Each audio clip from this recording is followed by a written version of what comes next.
Alright, this is the 54th episode of the Tulung podcast. And we're live! And full screen webcam! Maybe I'll tilt it more this way. Okay. Hey! Let's go through the typical itinerary. I told myself this would be a weekly thing. So let's make it a weekly thing. Alright. First, we have the announcements section / slideshow. Here we go. Desktop. First, next project. Ex Machina Volume 1 will release, it should say on the 28th of June, 2025 on YouTube and SoundCloud. And later, there will be some genius annotations this week.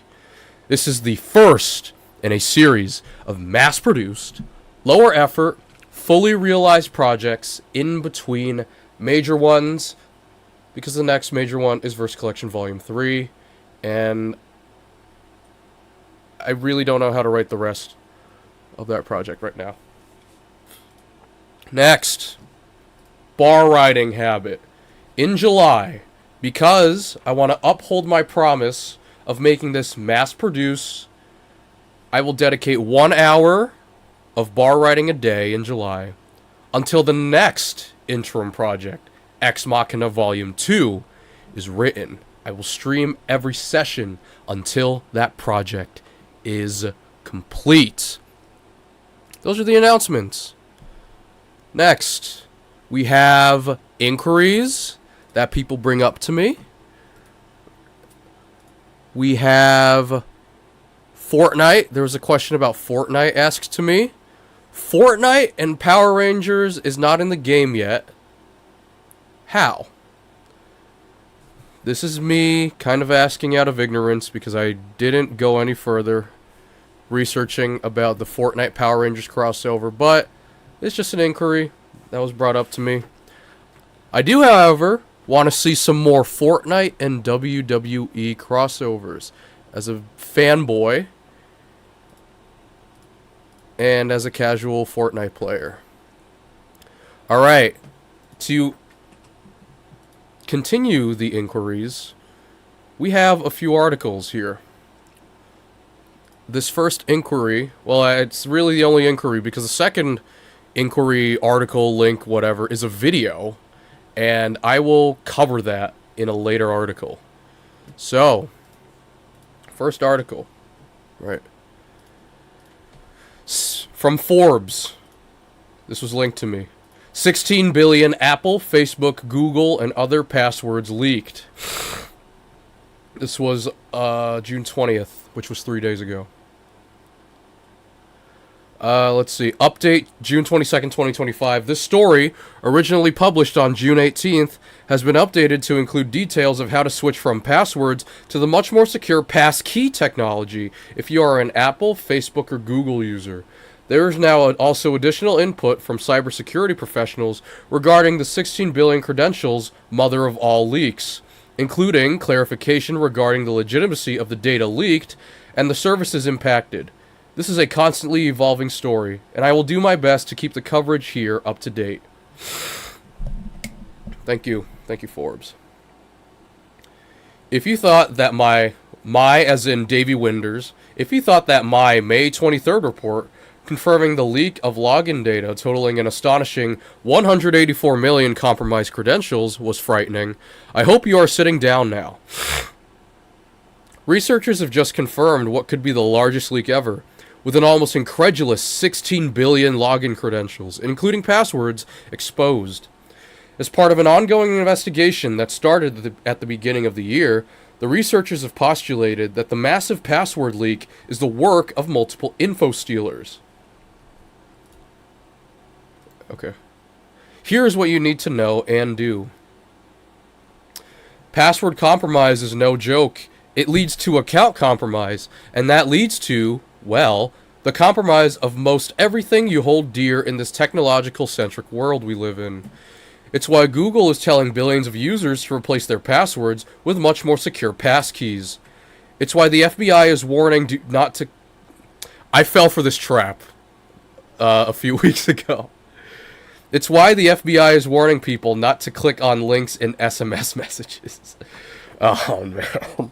If the FBI has to tell me not to click on suspicious links in SMS messages, I clearly missed that announcement because my friends flamed me for lacking the cybersecurity knowledge and experience. So, lesson learned, I will mess with them in other ways. It's why stolen passwords are up for sale in their millions on the dark web to anyone with the very little amount of cash required to purchase them.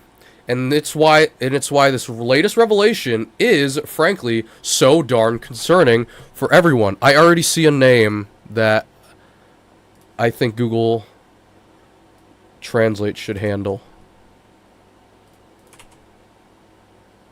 Vilius Petkauskas. Vilius Petkauskas. Vilius Petkauskas at Cyber News. According to Vilius Petkauskas at Cyber News, who says researchers have been investigating the leakage since the start of the year, 30 exposed datasets containing from tens of millions to over 3.5 billion records each have been discovered. In total, Petkauskas has confirmed the number of compromised records has now hit 16 billion. Let that sink in for a bit. These collections of login credentials, these databases stuffed full of compromised passwords, comprise what is thought to be the largest such leak in history. Intelligence agencies and threat actors alike use these and accumulate these lists on the dark web. Lawrence Pingree, a vice president at Dispersive, said, sometimes repackaged several times, sometimes sold on an individual basis. As Pingree told me, it's hard to tell without examining the entire dataset, deduplicating the data, and comparing it to standalone breach datasets, whether this is a repackaged leak or not. However, the Cyber News researchers are sure it is not. Whatever, as Pingree said, 16 billion records is a large number, and such credentials data can be misused and is misused. That's what makes it valuable. The 16 billion strong leak, housed in a number of supermassive datasets, includes billions of login credentials from social media, VPNs, developer portals, and user accounts for all the major vendors, apparently. Remarkably, I am told that none of these datasets have been reported as leaked previously. This is all new data. Well, almost none. The 184 million password database I mentioned at the start of the article is the only exception. That has been contested by some cybersecurity professionals, but whatever the truth of the matter, it remains a huge cause for concern. This is not just a leak. It's a blueprint for mass exploitation, the researchers said. And they are right. These credentials are ground zero for phishing attacks and account takeover. These aren't just old breaches being recycled, they warned. This is fresh, weaponizable intelligence at scale. Most of that intelligence was structured in the format of a URL, followed by login details and a password. The information contained, the researchers stated, opened the door to pretty much any online service imaginable, from Apple, Facebook, and Google to GitHub, Telegram, and various government services. Bob Diachenko, a cybersecurity researcher and owner of SecurityDiscovery.com, is the man behind the recent research, and confirmed in a posting on X, formerly known as Twitter, that everything in the original Cyber News report went through him personally.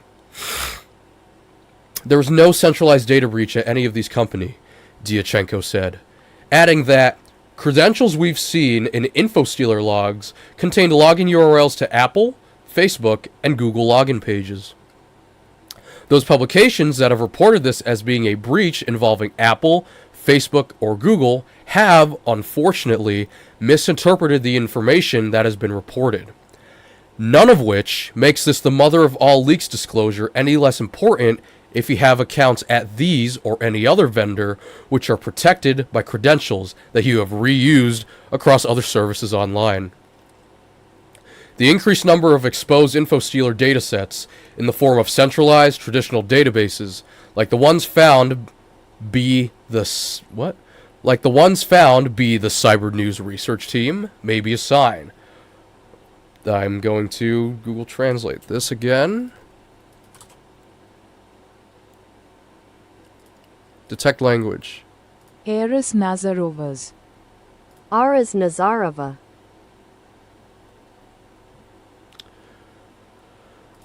Okay, there's some misspelling here. Aris Nazarovas, the CyberBuse researcher who discovered some of the datasets involved and fact-checked the findings of other researchers on the team, said that cyber criminals are actively shifting from previously popular alternatives such as Telegram groups, which were previously the go-to place for obtaining data collected by InfoStealer malware. Not all password databases are the result of compromise and InfoStealer malware, such as is the case with the 16 billion megadump here. That's Italian. How do you pronounce that? Guccione. Okay. Why did I close Google Translate? No. Okay. Darren Guccione, the CEO and co-founder of Keeper Security, a privileged access management platform, told me that this passwords leak was an apt reminder of just how easy it is for sensitive data to be unintentionally exposed online. And Guccione certainly isn't wrong. Far from it, in fact. This could be just the tip of the biggest security iceberg, waiting to crash into the online world. I mean, just imagine how many exposed credentials, including passwords, are sitting there in the cloud, or more to the point, in misconfigured cloud environments, waiting for someone to find them. If we are lucky, that someone will be a security researcher who responsibly discloses the exposure to the owner or host. If not, then it will be a malicious actor. Who would you put your money on? The fact that the credentials in question are of high value for widely used services carries with it far-reaching implications, Guccione said, which is why it is more important than ever for consumers to invest in password management solutions and dark web monitoring tools. The latter can help by alerting users when their passwords have been exposed online, hopefully enabling them to take direct action and update their account logins if the password has been reused across services. Adrian, welcome to the podcast. For the time being, this is a glorified news report. However, the articles I pick do indicate my personal, kind of, to some extent. But this really is just a glorified news report. Last week, it turned into a little more of a Q&A, which I would rather enjoy in this long-form format. So, podcast Q&A, what have you. Let's keep going. Organizations, however, do not escape the necessity of investment either. They should be looking at adopting zero-trust security models that provide privileged access controls to limit risk, to limit risk by ensuring access to sensitive systems is always authenticated, authorized, and logged, Guccione concluded, regardless of where the data lives. Desired Effect CEO Evan Dornbush, a former NSA cybersecurity expert, said that it doesn't matter how long or complex your password is. When an attacker compromises the database that stores it, they have it. Which is why password hygiene, I don't think I've ever heard that pairing of words before, which is why password hygiene and management are so essential. This is also why it's so critical not to use the same password at multiple sites. If an attacker steals a password from one database and the individual has reused it elsewhere, then the attacker can gain access to those accounts as well. I'm going to say approve. Approve Vice President George McGregor described this kind of massive leak as being the first domino, leading to a cascade of potential cyber attacks and significant harm to individuals and organizations. The research, McGregor insisted, simply highlights what we already know, that user identities are already widely available to hackers. Ultimately, this reinforces that cybersecurity is not just a technical challenge, but a shared responsibility. I'm gonna Google translate this name again. Javad Malik. Javad Malik. We're gonna go with the English pronunciation of that name. Organizations need to do their part in protecting users. Javad Malik, lead security awareness. Oh my gosh. I'm sorry. Lead security awareness advocate at KnowBe4 said, and people need to remain vigilant and mindful of any attempts to steal login credentials. Choose strong and unique passwords and implement multi-factor authentication wherever possible. Paul Walsh, CEO at Metacert, disagrees with the concept of cybersecurity as a shared responsibility. That's pure BS from security vendors who still don't know how to protect their customers from phishing attacks and then blame people for not becoming security pros, Walsh said in a post on the X social media platform. How can users be expected to spot threats that their security privers cannot? That's a pretty sensible question posed by Walsh, who remarked that user education isn't working and hasn't been effective in more than a decade. Walsh does, of course, have skin in this game, with Metacert pioneering a zero-trust URL authentication approach to the problem. While you might not want to change all your account passwords as a result of this latest leak revelation, I would certainly recommend it if you have ever reused any of those credentials across more than one service. I would also suggest that now is the time to start using a password manager and switch to passkeys wherever possible. Rue Islam is a security expert at Dashlane, as well as the co-chair of the FIDO Alliance. Dashlane was, Islam told me, the first credential manager to launch passkey support, and as such said, it's very exciting to see the tech industry following suit. The latest to announce passkey adoption is Facebook, which is great timing in the light of the Cyber News research. For other companies and platforms with large social followings, the writing is on the wall, Islam concluded. Passkeys aren't a nice to have, they're essential to protecting users. While there could be some natural resistance to change, Islam said, the good news is that most users are ready to ditch passwords and rely on factors they already know and use, such as face or fingerprint recognition. What it will take, of course, is more and more companies, from banks to social media and small businesses, to join the passkeys party. Through such adoption, confidence will build in even the most skeptical. Over the next 3 years, Islam concluded, we expect passkeys to be used by the global majority of internet users.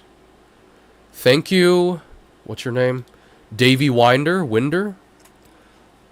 Thank you. See, I don't know if I want to leak the person who gave me this article, but I should ask them later. All right. We're going to continue the glorified news report with 3 articles I've picked from Pew, NPR, and BBC. This article I've picked on Pew, these there are a lot of graphs, which is good for the visual follower on this podcast. But in terms of reading this article, I will read up to views of Zelensky, because I know what the appendix, acknowledgments, and methodology look like. It's only when somebody challenges the article then I'll review the methodology. But from Pew Research Center, NATO viewed favorably across 13 member nations. Ahead of this month's NATO summit in the Netherlands, people in 13 surveyed member nations continue to view the alliance in a mostly favorable light. Meanwhile, roughly 3 years after Russia's military invasion of Ukraine, International opinion of Russian President Vladimir Putin and the country he leads remains negative across a broader set of 25 countries. A median of 84% of adults lack confidence in Putin to do the right thing regarding world affairs, and a median of 79% have an unfavorable view of Russia. Confidence in Russian and Ukrainian President Volodymyr Zelensky is mixed overall, although his ratings have increased in several European nations allied with Ukraine.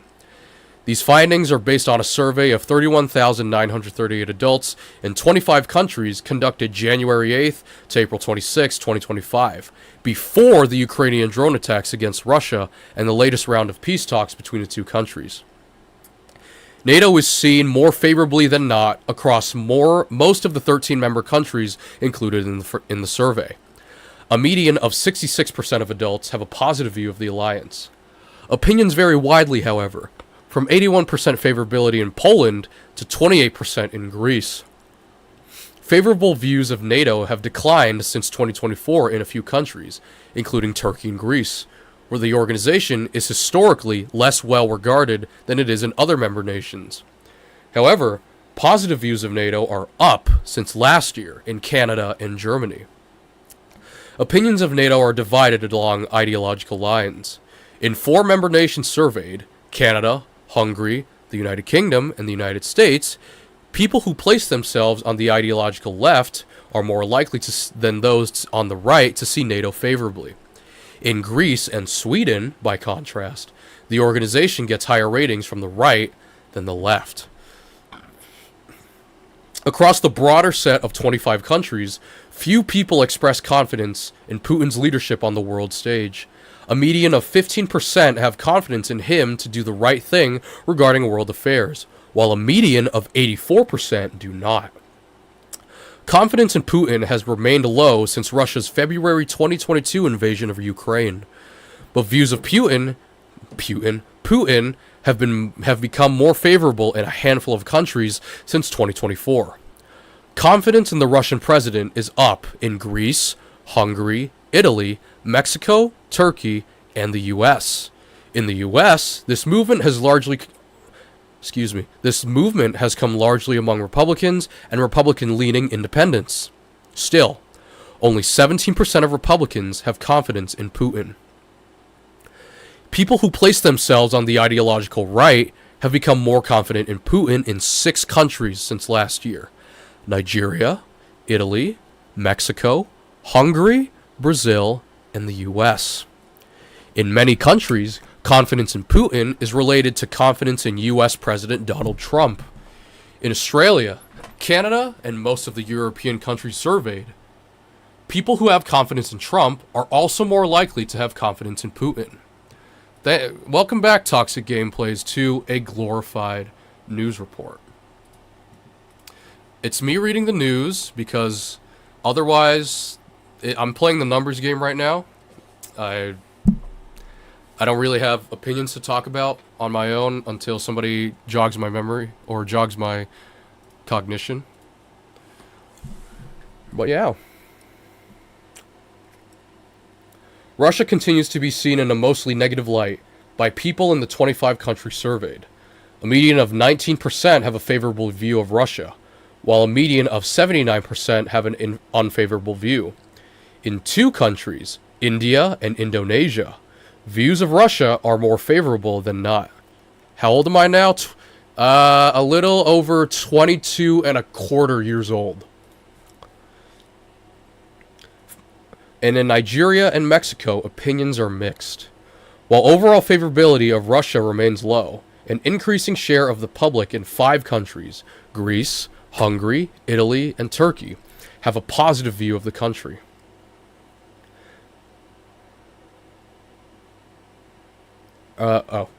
Greeks and Italians, for example, are 10 points more likely to have a favorable opinion of Russia this year than in 2024.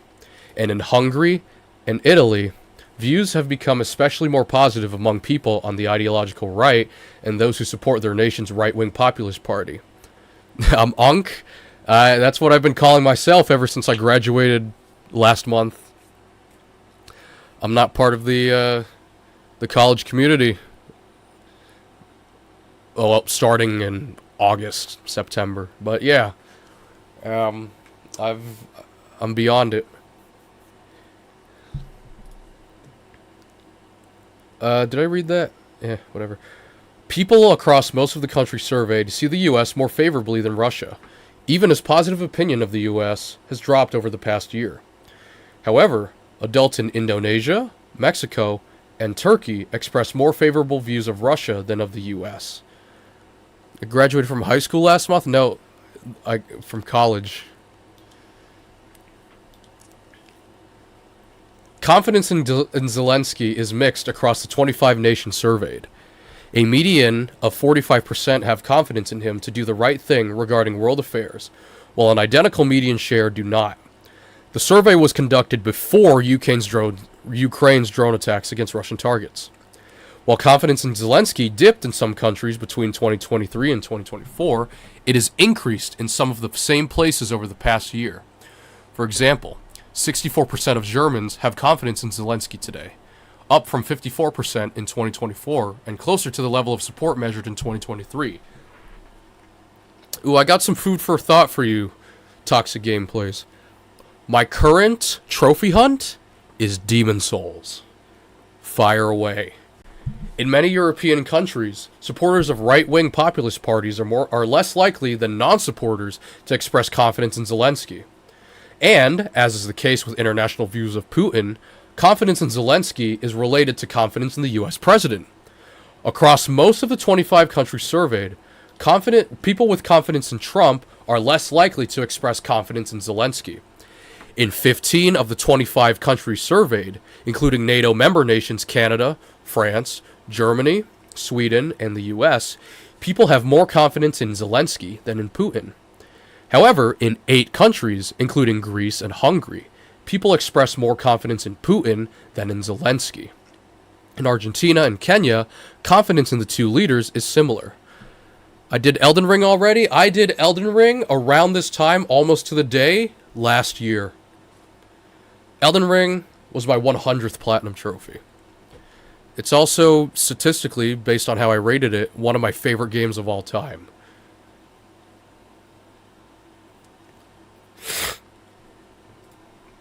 Here are key takeaways from Hungary, where ratings for Putin and Russia have improved somewhat over the past year. Hungarians on the ideological right have become more confident in Putin and more favorable toward Russia since 2024. As of those with a favorable view of Fidesz, the right-wing populist party of Prime Minister Viktor Orban. Overall confidence in Zelensky has also risen somewhat, from 17% in 2024 to 23% today. While support for both Putin and Zelensky is low among Hungarians, more have confidence in Putin than in the Ukrainian president. 68% of Hungarians have a favorable view of NATO, largely unchanged from 67% in 2024. Here are the key takeaways from Turkey, which has hosted peace talks between Russia and Ukraine. 30% of Turks have a favorable opinion of NATO. The highest this share has ever been in our surveys is 42%, measured in 2024. 27% of Turks have confidence in Zelensky, around the same share as in 2024. A somewhat larger share have confidence in Putin. Though fewer than 4 in 10 Turks see Putin or Russia in a positive light, there have been modest increases in confidence in the Russian leader and favorability of Russia since 2024. Here are key takeaways from the U.S., where Democrats are more likely than Republicans to see the NATO alliance favorably. 6 in 10 Americans have a favorable view of NATO, though that share is much higher among Democrats than Republicans. Similarly low shares in the U.S. are confident in Putin or view Russia favorably. There has been a slight uptick in the share of Americans who express confidence in Putin over the past year. About half of Americans have confidence in Zelensky, down from a high of 56% in March 2023. Correction, June 23, 2025. A previous version of this report referred to Viktor Orban as Hungary's president instead of prime minister. This has been updated. Good. Views of NATO? We're not going to read the appendix because that's... This is some highly technical stuff. Okay, yep, I can read this. Views of NATO. NATO is seen in a positive light across most of the 13 member nations surveyed. A median of 66% have a favorable view of the alliance, while a median of 30% have an unfavorable view. Majorities in 10% of these countries express a positive opinion of NATO, including about 7 in 10 adults or more in Canada, Germany, Hungary, Poland, Sweden, and the UK. Poles have the most favorable opinion. 81% see NATO favorably. Y'all Asian dudes can keep sliding y'all BBWs over here. Yeah. I mean, there are places. There are places. I think preferably you're gonna have to go to the West, Western United States for that sort of thing. Or some of the most, I guess. Yeah, go to the West, Western U.S. Spaniards' opinions are split, while views among Greeks and Turks are more negative than positive on balance. Historically, no more than about 4 in 10 adults in Greece or Turkey have viewed NATO favorably. While NATO is generally well regarded among the people in the 13-country survey, views have dipped slightly over the past year in a handful of countries. In the Netherlands, for example, 66% of adults have a favorable view of the alliance, down from 75% in 2024. Similarly, this share has declined 9 points in Greece and 7 points in Poland. Gotta be built like Godskin duo? Which one of the Godskin duo?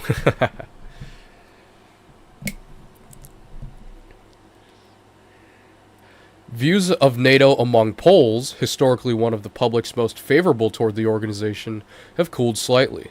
This year, 81% see NATO positively, down from 88% in 2024. Adults in Germany and Canada see NATO more favorably than in 2024. The Michelin Tire Man looking one? Alright.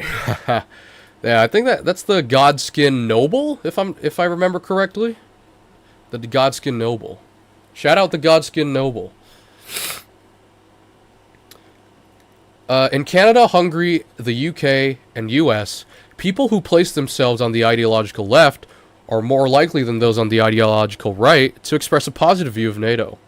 This divide is widest in the US, where liberals are about twice as likely as conservatives to see the organization favorably. In Greece and Sweden, adults on the right are much more likely than those on the left to have a positive view of the alliance. In 2 countries, Italy and Sweden, people who hold a favorable view of right-wing populist parties are more likely than those with an unfavorable view of these parties to see NATO in a positive light. This includes Italians who support Brothers of Italy, led by Prime Minister Giorgia Meloni. Similarly, Swedish adults who support the Sweden Democrats are more likely than non-supporters to have a favorable view of NATO.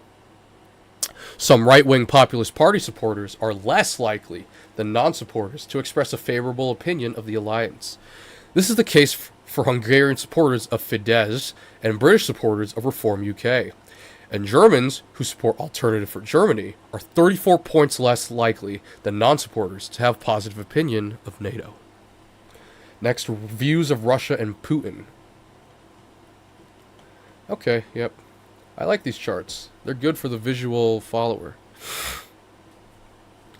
Across the broader set of 25 countries surveyed, attitudes towards Russia are mostly negative. Overall, a median of 79% have an unfavorable view of Russia, while a median of 19% have a positive view. Majorities of adults in 18 of the countries surveyed have an unfavorable view of Russia, and in many of these countries, the predominant attitude toward Russia is very unfavorable. 78% in Sweden, 70% in Poland, 66% in the Netherlands, and 65% in Australia describe their view this way. Of the public surveyed, Indonesians are the most positive toward Russia. 64% have a favorable view. Opinions in India are also positive, on balance, though many Indians do not express an opinion. In no other country surveyed are opinions about Russia more positive than negative. In 21 of the countries surveyed, excluding the US, people have a more positive view of the US than Russia. This is the case even though America's image has fallen sharply over the past year in many nations. Only in Indonesia, Mexico, and Turkey do people have a favorable opinion of Russia than of the US. Opinions of Russia have, in general, shifted very little in the past few years, following a worsening in international public opinion after Russia's 2022 invasion of Ukraine. But favorable views are up since last year in Greece, Hungary, Italy, Poland, and Turkey. In South Korea, favorable views of Russia have declined 9 points. There are some differences in views of Russia by age. In 17 countries surveyed, adults ages 18 to 34 have more favorable opinions of Russia than adults ages 50 and older. In 8 countries, people who place themselves on the ideological right are more favorable toward Russia than those on the left. For example, in Hungary, 41% of people on the right have a favorable view, compared with 20% of those on the left. Similarly, many people who support right-wing populist parties in Europe have more favorable opinions of Russia than those with unfavorable views of these parties. Confidence in Russian President Vladimir Putin is low across the 25 surveyed countries. A median of 84% of adults say they have not too much or no confidence at all in Putin to do the right thing regarding world affairs, while a median of 15% express at least some confidence in him. Europeans' opinions of Putin are especially critical. Substantial majorities in every European country surveyed lack confidence in the Russian president, including majorities of 90% or more in the Netherlands, Poland, Spain, and Sweden. In several European countries, half or more say they have no confidence at all in Putin. Across the region, no more than 4 in 10 express confidence in him. Views are more varied in other parts of the globe. In the Asia-Pacific region, for instance, 60% of Indonesians have at least some confidence in Putin to do the right thing regarding world affairs. But in Australia, Japan, and South Korea, fewer than 1 in 10 adults hold this view.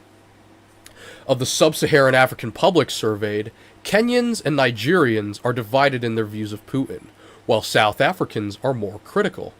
And in Latin America, Mexicans are the most confident in the Russian president, but they rate him more negatively than positively. In the Middle East, majorities of people in Israel and Turkey lack confidence in Putin.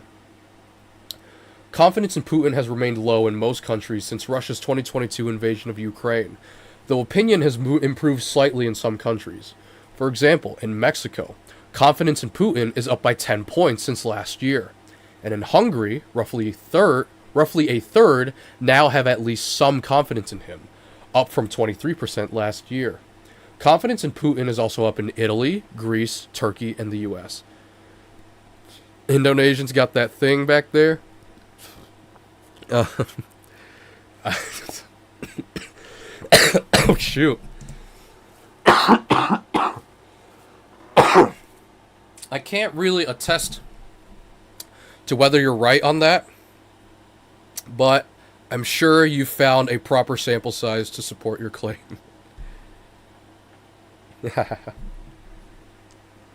In some countries, the uptick in overall confidence in Putin is at least partly driven by growing confidence among those who place themselves on the ideological right. For example, 28% of Italians on the ideological right now express at least some confidence in Putin, up from 15% last year. In many countries where we ask about ideology, people on the right are especially... Okay, new rule. When I see reports like these, I'm just going to read the first page. Because I don't know, I just see the same pattern from the main page, which the subsequent chapters rehash the main page, I feel. For example, 28% of Italians on the... Yeah, I already said that. In many countries where we ask about ideology, people on the right are especially likely to express confidence in Putin to do the right thing regarding world affairs. This is especially evident in Hungary, where 43% of those on the right say they have confidence in Putin, compared with 20% of those on the left and 20% of those in the center. A similar pattern can be observed in Australia, Canada, Germany, Italy, the Netherlands, Nigeria, Spain, the UK, and the US. Cool. And cool. We already saw views of NATO, Putin, and Russia, and views of Zelensky, so it's rehashed. Anyway, that's the Pew article. That's my safety net. This is my triple threat of safety nets. Pew, NPR, BBC. BBC article. U.S. Supreme... actually, food for thought for viewers. I wanted to read this, but the content... I feel like I'm going to get in trouble if I read this aloud. So... Here's the title. We can... I will very, very quickly speed run the content of this. Thank you. What'd you get a degree in? Chemical engineering. Where is it? Here we go. I have a bachelor's degree in... Well, I have two, technically. I have an associate's degree in bioengineering, and I have a bachelor degree in chemical engineering.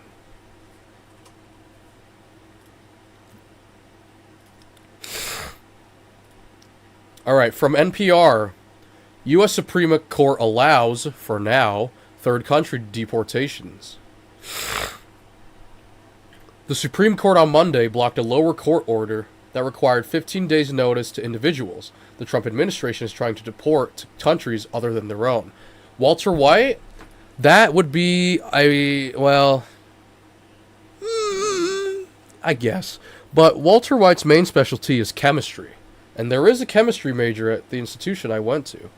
I mean, no, it's a public institution, right? It's a public institution. It's a public institution. The University of New Hampshire has a chemistry major.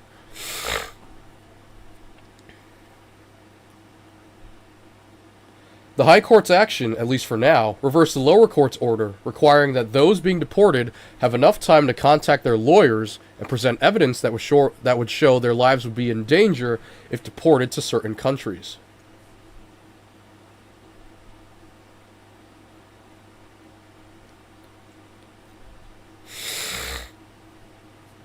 The order focused on a flight carrying several men from various countries, including Myanmar, Laos, Vietnam, Cuba, and Mexico, which was initially headed to South Sudan, but ended up in the East African country of Djibouti, in order to give the men time... in order to give the men time to dispute their final destination. The U.S. government says the men are violent criminals, convicted of crimes including murder, essay, kidnapping, and robbery, and said they don't deserve to stay in the U.S. But Judge Brian Murphy of the U.S. District Court for the District of Massachusetts last month said people must still get a so-called credible fear interview in their native language to be able to dispute being sent to a country they're not originally from. He said people must get at least 15 days to challenge their deportations. It's about a day after the COVID lockdown time, or quarantine time. Monday's unsigned Supreme Court order puts that decision on hold while the legal process continues in the lower courts. I'm gonna have a drink of water.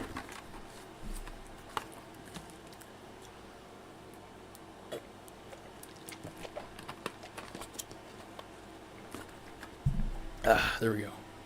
In a searing dissent, the court's three liberals accused the conservative majority of rewarding lawlessness. Writing for the three, Justice Sonia Sotomayor, that's how you pronounce it, right? Sotomayor?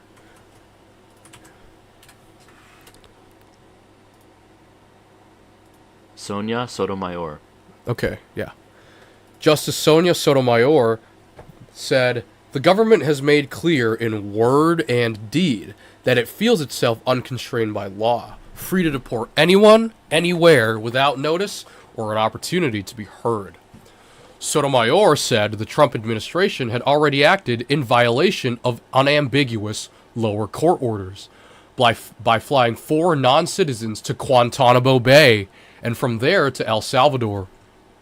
Following that, she said, the government removed 6 people to South Sudan with less than 16 hours notice, basically overnight, and without any opportunity to contact their lawyers or be heard in court. The government, she said, thus openly flouted 2 court orders even before it went to the Supreme Court. This is not the first time the court closes its eyes to noncompliance, nor, I fear, will it be the last, she said. Several migrants and U.S. detention officers awaited the court ruling while living in a converted shipping container at a U.S. military base in Djibouti, beset by high temperatures, exposure to malaria, and close proximity to burn pits, which emit throat-clogging smog from burning trash and human waste. Monday's Supreme Court order is the latest example of its willingness to allow President Trump to accelerate deportations and minimize due process, based on the administration's assertion that it will be irreparably harmed by interventions from the lower courts while the cases are fully litigated through the appeals process, a process likely to take months. U.S. Solicitor General John Sauer on May 27th asked the Supreme Court for an immediate stay of Murphy's order, saying it is wreaking havoc on the third country removal process. The United States is facing a crisis of illegal immigration, in no small part because many aliens most deserving of removal are often the hardest to remove, he wrote. Through sensitive diplomacy, the U.S. had convinced third countries to accept the men after their own countries refused, he said. But Murphy's order prevents that unless DHS first satisfies an onerous set of procedures invented by the district court to assess whether the men might be tortured or persecuted in the countries to which they're sent. I'm gonna ask you something, bro. As someone from, like, I guess the lower income Asian islands, do you feel judged by the richer Asians, Koreans, Japanese, Chinese? Absolutely not.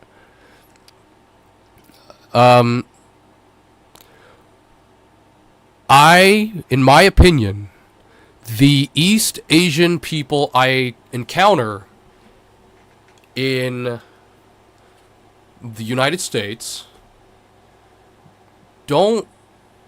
they've never confronted me about the income from my country of origin. Maybe it's because I identify more American than Indonesian, but I don't think about whether they would confront me about, income or whatnot. That's a good question, but no judgment. No judgment from their end. Not at all. At least the people I know. The Koreans, Japanese, and Chinese people I know are super nice. So,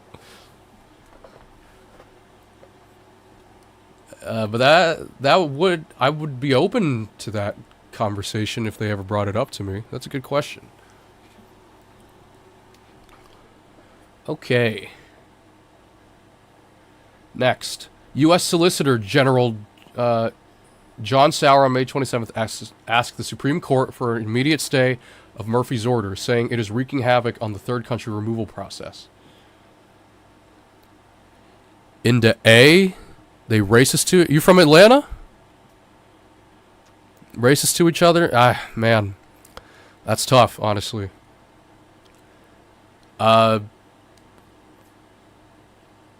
Just an observation, and it would be a gross generalization, but that seems like a characteristic of inner cities. It's not... Hey, shout out ATL. You're from ATL, man. Shout out ATL. But, yeah, that sounds like an inner city problem. Because if you from what I know, right, regardless of the color of your skin, I feel like if you if anybody were to be displaced into that sort of inner city community, then they would become products of their environment, in my opinion. Most Atlanta Asians be having black culture through Atlanta accents, nails done, and they be having that thang back there. Haha, that's funny. But yeah, that's the inner city Asians, I would imagine, yeah, a lot I've seen have adopted black culture, or American black culture, and they become products of their environment, at least from what I've seen. I saw there's this one viral video that when I watch it, I can't stop watching it until I realize I've watched it for too long. But the hood Asian chick, where a black guy walks up to an Asian lady in Walmart, and the black guy says, "You was wrong for that," and shit. And the Asian lady says, "What I do? What I do? What is you talking about? You was tripping." And I thought, okay, that's culture.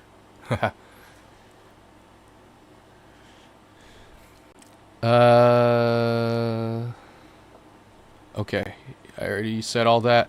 Immigration lawyers told the Supreme Court that even criminals deserve meaningful notice and an opportunity to be heard before they're sent to a country with dangerous conditions where they could be tortured. Yeah, she's from Atlanta.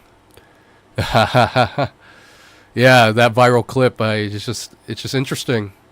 The culture. Looking at the culture. I keep telling all my friends that a bucket list trip of mine is to go on a road trip, a field trip, to the 10 cities with the highest crime rate per capita in the United States. Just for a day and just see what happens, or just look through it. To some, it sounds like a death sentence, but I feel like when you're genuine and you have, maybe some things are past genuine curiosity in some places, but that'd be fun. Lawyers from the Northwest Immigrant Rights Project, Human Rights First, and the National Immigration Litigation Alliance say the men set to end up in South Sudan only got notification the night before their flight. Also, if I read an NPR or BBC article and an hour has passed, I will stop everything and then just go straight to the podcast itinerary I have written down. They also say Mexico, for example, had previously accepted its own citizens deported from the U.S., suggesting that the Trump administration's process of removing people to third countries is intentionally punitive. South Sudan is a politically unstable country in Africa and one of the poorest in the world. The strategy to rely on other countries to take in U.S. deportees is not new, but the Trump administration has prioritized getting more countries to repatriate their citizens, including from China, Venezuela, and Cuba, in order to more quickly deport people from the U.S. And the further away, the better, so they can't come back across the border, Secretary of State Marco Rubio said during an April cabinet meeting. DHS policy requires any deportee to get notice of what country they're being sent to, and an opportunity for a prompt screening of any asserted fear being tortured there. The arguments in court have centered on how long migrants should have to contest their removal to a country. DHS says this process takes minutes, not weeks. In the case of the flight to South Sudan, the men got less than 24 hours notice. Immigration lawyers say such little time means deportees have little hope of arguing against removal, especially if they don't speak English. Okay, that's the NPR article. Next is the BBC article. This has been in a few circles. The United States-Israeli, the American-Israeli-Iranian conflict is a topic of interest in our circles. From BBC, if Iran retaliation ends here, Trump's high-risk strikes may pay off. Iran had promised to retaliate for Saturday's U.S. strike on its nuclear facilities, and now it has. According to early reports, all the Iranian missiles directed at the massive U.S. base in Qatar were intercepted, and there were no American casualties or damage. U.S. media reports, however, that Iranian officials have said that this salvo was not the end of their nation's response. By Monday evening, Trump was on Truth Social, claiming that all parties had agreed to a ceasefire that he hoped would bring an official end to the conflict. Iran and Israel have yet to weigh in. During his address to the nation on Saturday night, Donald Trump warned that there would be an overwhelming American answer to any Iranian attacks on U.S. interests. He promised that there were more targets that could be struck by American forces if needed. For more than 24 hours, the world waited to see what Iran would do. Once Iran had acted, attention swung back to the U.S. president, and, after a few hours, he had his say.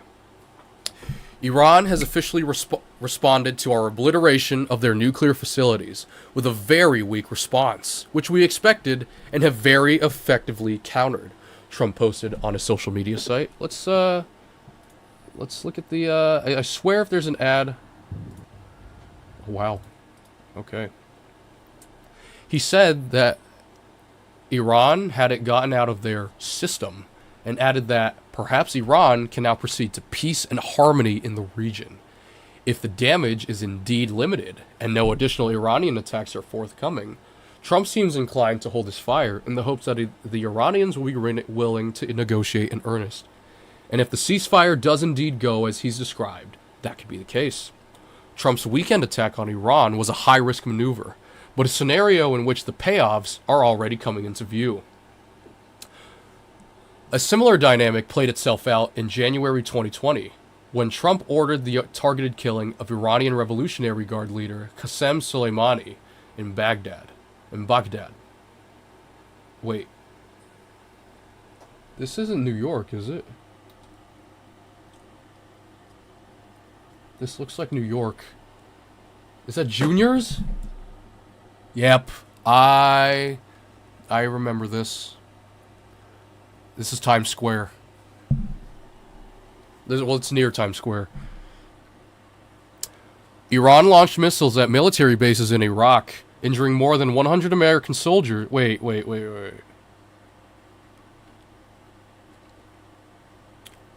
No American casualties or damage. Are damage and injuries different things? Iran launched missiles at military bases in Iraq, injuring more than 100 American soldiers, but the U.S. chose not to escalate. Cooler heads ultimately prevailed. According to U.S. media, in their latest attack on Monday, Iran fired a number of missiles at American bases equal to the total number of bombs U.S. warplanes dropped during its weekend attack. That, along with the advance notice Iran provided to the Qatari government prior to that launch, for which Trump said he was grateful, suggests the Iranians are seeking proportionality, not escalation. For most of the day, Trump was more focused on the price of oil, American media coverage, and a suggestion by former President Dmitry Medvedev,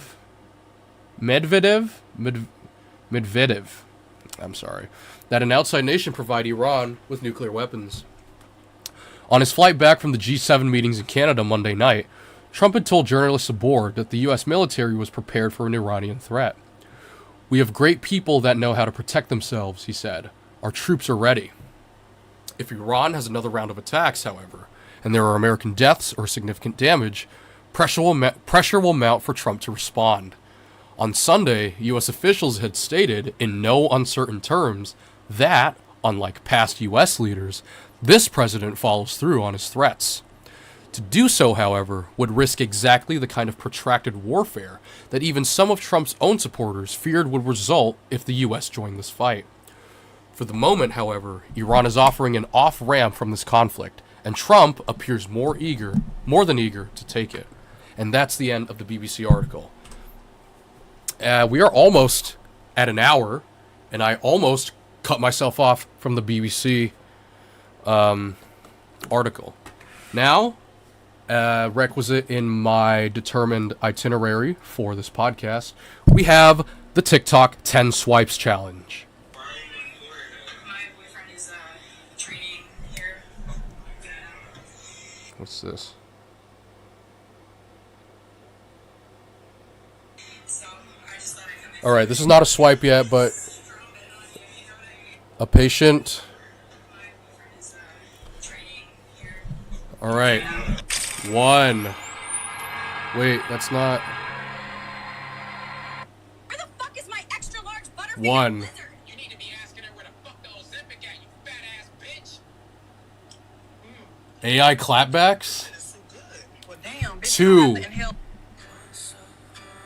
Flip. This is sponsored. Nope. Nope. 2. What is the purpose of this?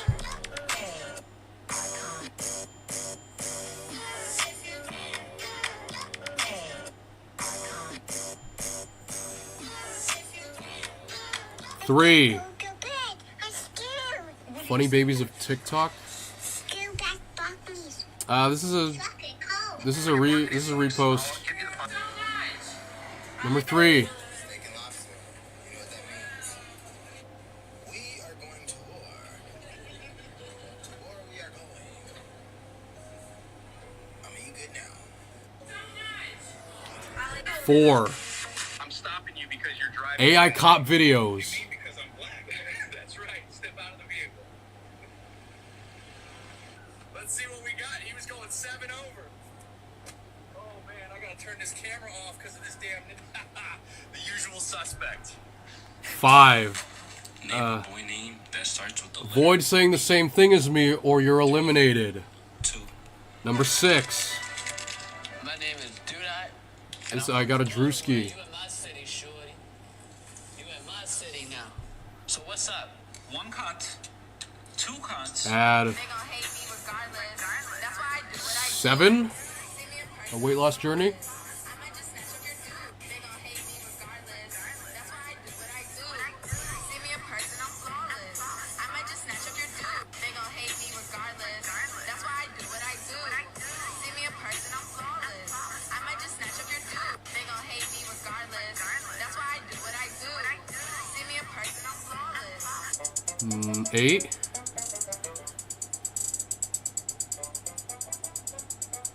Just a reminder to Iran that this is the US.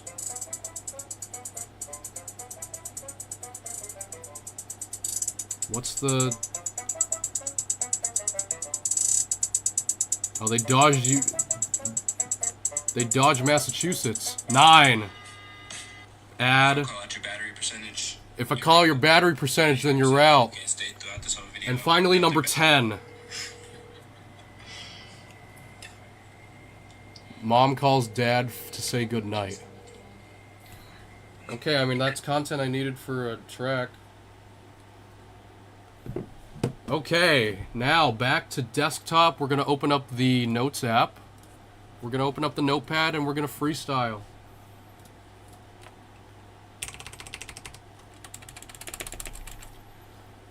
Okay, let me try and remember what I talked about. Forbes reported on 16 billion password leaks. What was the Pew article?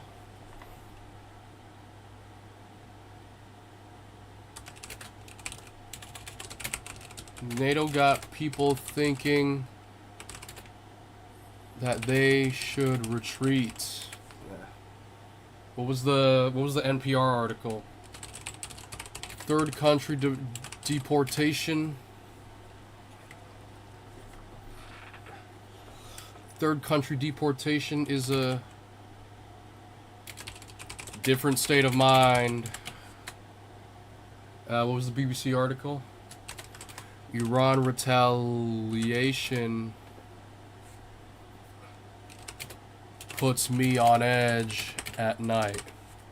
Done. Freestyle. Full screen webcam. Immortalized on YouTube so I don't have to save this notepad. But this podcast is officially over. Thanks for watching. See you next time. Goodbye.